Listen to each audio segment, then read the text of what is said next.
High বন্ধুরা, good morning, শুভ সকাল। দেখো আমি আজকে স্কুলে বাচ্চাকে সকালবেলা স্কুলে ছাড়তে যাচ্ছি বন্ধুরা।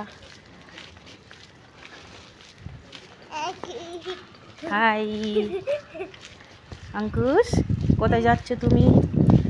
আমি যাচ্ছি স্কুলে। তুমি কোন স্কুলে পড়ো? কোন স্ট্যান্ড? Second stand. হাই বন্ধুরা, দেখছো এখন আমার ছেলে সোনুকে নিয়ে আমি স্কুলে যাচ্ছি ছাড়তে। এখন স্কুলটা অনেকটা দূরে, হেঁটে হেঁটে যেতে হয়, হেঁটে হেঁটে যেতে হয় বন্ধুরা, অনেকটা দূরে স্কুলটা। আচ্ছা, রাস্তার ট্রাফিক, রাস্তা এত ট্রাফিক, রাস্তায় পার হওয়া যায় না, এত গাড়ির চাপ বন্ধুরা। তোমাদের নাস্তা হয়ে গেছে?